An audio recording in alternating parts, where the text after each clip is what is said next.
We're talking shock drops today. Are they really what they used to be? Or are shock drops just another release? This time on Fire Footwear.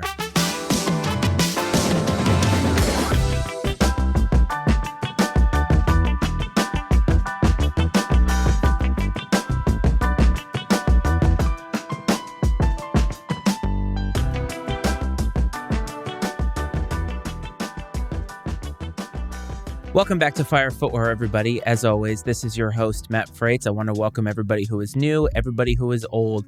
This show is made for you and is because of you, and I hope that everybody is doing well. The other day, I was going about my business, and I got a text message from a good friend who was a listener of this show, and he wanted to let me know that there was going to be a shock drop of the reimagined Jordan 4 black and red colorway. This is something that had been rumored on social media and had been confirmed not only by Nike but other outlets on social media. It got me to thinking about the idea of a shock drop.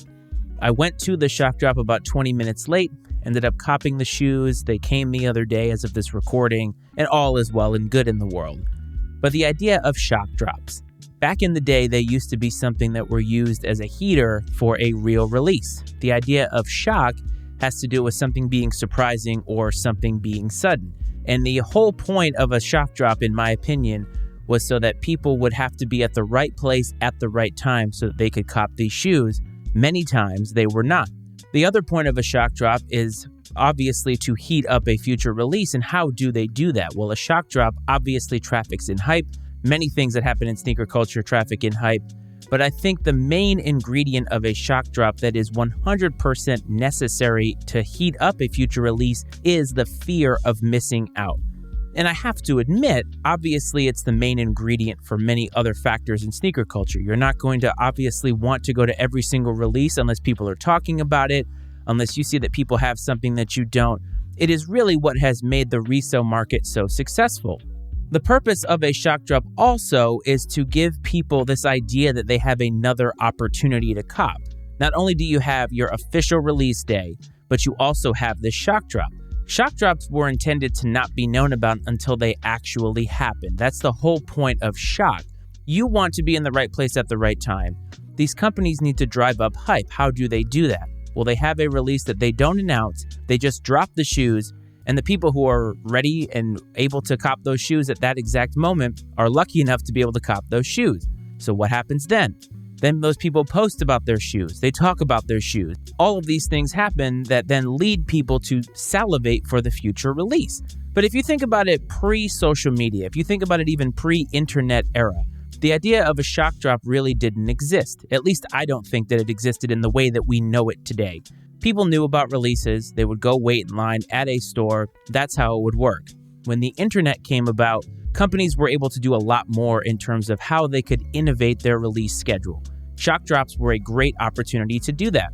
And once social media became naturally woven into the fabric of sneaker culture, I do believe that shock drops became even more important because now you could use social media as a way to further the fear of missing out.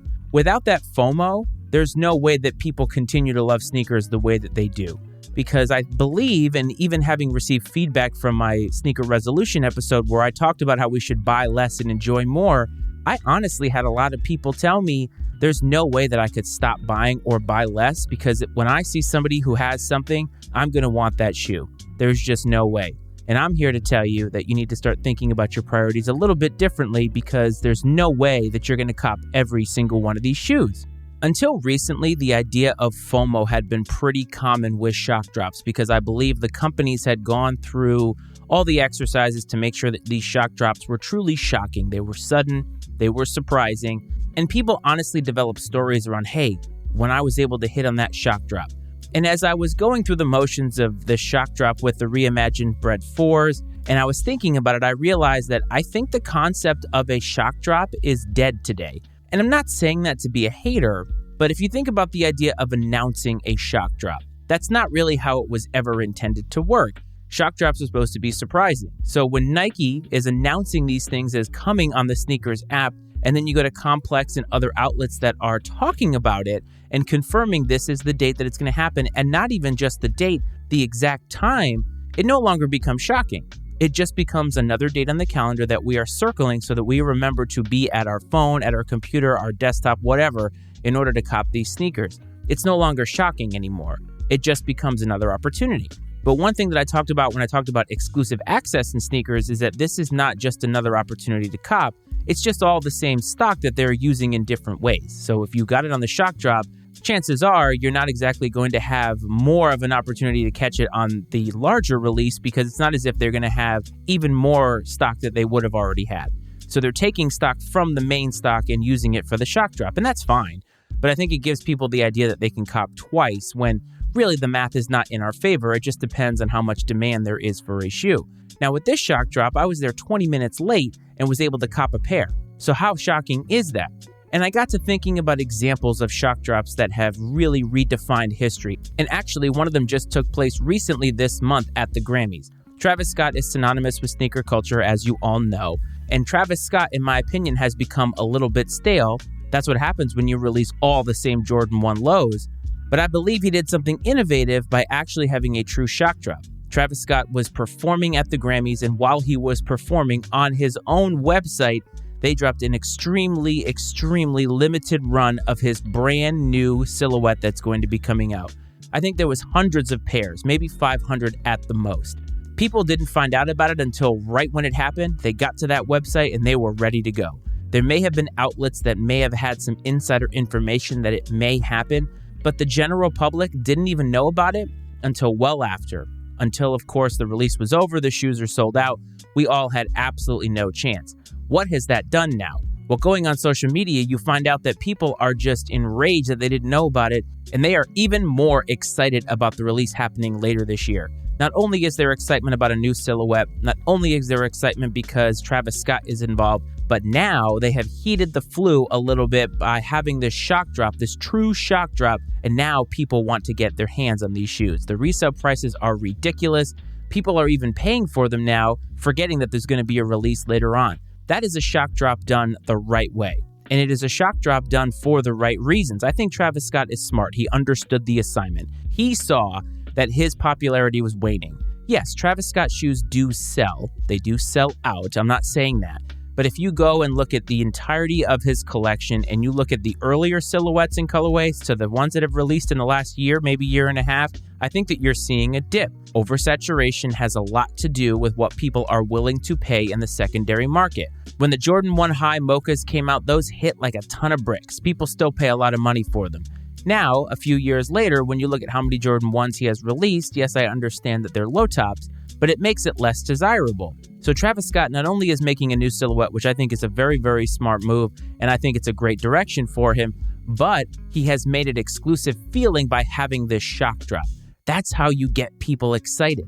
I talked about resale being necessary for people to be excited. Well, this is a good example of how to drive up resale and also drive up people's fear of missing out so that by the time this shoe actually releases, whether it's on his website or sneakers, they are going to be ready to go and they are going to eat up every single pair. Last week, Complex and other outlets were celebrating another shock drop that I believe is probably the most famous shock drop of all time. Obviously, if you've been in the game for a really long time, you may disagree, but I believe this one to be probably the most famed in terms of lore in sneaker culture. Kanye West had a very, very successful run with Nike. It was a very short period, almost like Gale Sayers' career in the NFL, but it was very successful. With the Air Yeezy model, the Air Yeezy 1 and the Air Yeezy 2, Kanye, I believe, changed the sneaker game forever, even before he went to Adidas and created the Yeezy brand. And well after he had left that relationship, I think a lot of people thought that that was the end of it. There had been rumored colorways or samples that he had worn at concerts, and one famously was an all-red pair of the Nike Air Yeezy 2. And all of a sudden, February 9th, 2014, on Twitter, Nike tweets, the Nike Air Yeezy 2 is available with a link that they could go to. This just about broke Twitter, it just about broke the internet, and it damn near broke sneaker culture. That's why I say it's one of the most famous shock drops of all time, if not the famous shock drop of all time, because nobody knew it was coming. A lot of people thought that the ship had sailed at this point, and that Nike was just going to stop everything that they were doing with the Nike Air Yeezy 2.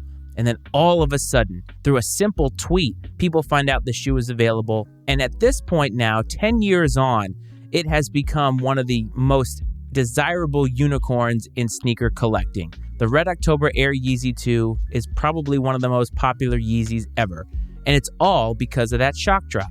Again, they understood the assignment. And yes, they obviously were just going to get rid of this inventory. Kanye had moved on, all of the factors that went into it, but it's the execution and how they did it, and they successfully shocked the world. That's what you need. And I think that's a true shock drop. And when you think about the Red Octobers, the reason why their lore and their desirability has crept up and just become ridiculously high over the years, it's because of the story behind how they dropped. If Nike had just dropped these shoes regularly, nobody's really talking about them as much. I think that they would still be popular, but I think when you look at them compared to the other things that Yeezy did during his time at Nike, the reason these are the most talked about and the most coveted is because there is a story behind them. And that's all because of a shock drop. Fast forward to today. Companies are announcing shock drops. Are they really shock drops anymore? I think that's a fair question to ask. I think nowadays a lot of terminology that we use in sneakers has become a little bit outdated, and perhaps that's a future episode that we can talk about some of those terms. But I think shock drops now are pretty much done. I think that if Nike is going to announce them, and even other companies are going to announce them ahead of the real release that's happening officially later this year, that's not really a shock drop. Not to mention, the shock drop is so close to the real release that doesn't really make it impactful. A lot of people were able to cop, which means they're probably not going to cop when the real release comes around. Maybe it gives people an opportunity who didn't get them on the shock drop. But my whole beef here is that we need to stop calling it a shock drop. It's a pre-drop. That's really all that it is. It's not like exclusive access where you have to have met certain criteria to get it. A shock drop is, boom, they're available, go ahead and get them. It's just a small fraction of the entirety of the stock, but it's obviously an opportunity. It's just not a shocking, stunning, or surprising opportunity. And so I think we need to move on from this concept, or Nike needs to go back and make it fun again.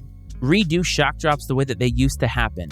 Just release them. Don't tell anybody, announce it right that second. That's going to drive sneaker culture crazy. It's going to drive the hype up.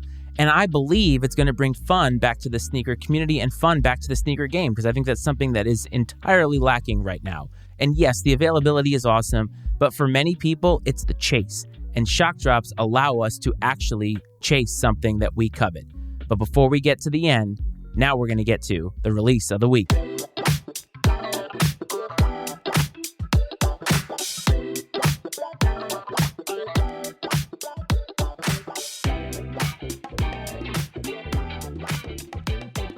Release of the week, where I like to highlight a shoe that has caught my eye. It's not always hyped. Maybe today's is semi-hyped, but it's just something that I want you to know about. And this week, there is no shoe that I could talk about other than the reimagined Jordan 4 black and red.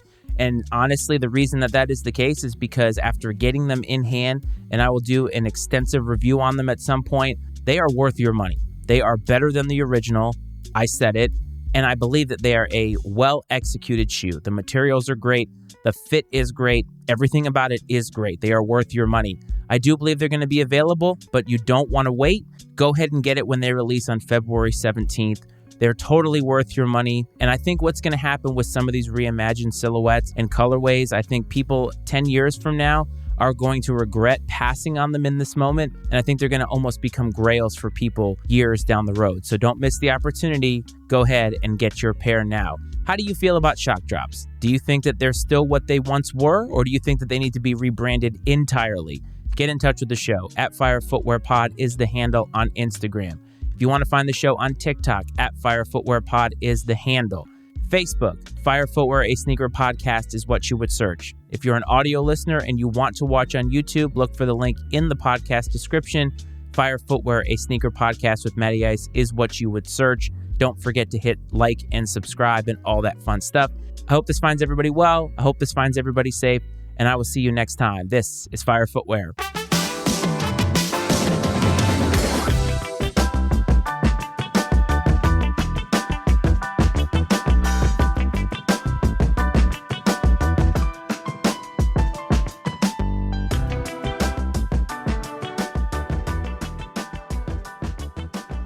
The opinions and viewpoints expressed on Fire Footwear are those of Matt Frates and his guest, and not necessarily those of the Matty Ice Media Network. Fire Footwear is exclusively owned by Matt Freites and is brought to you by the Matty Ice Media Network.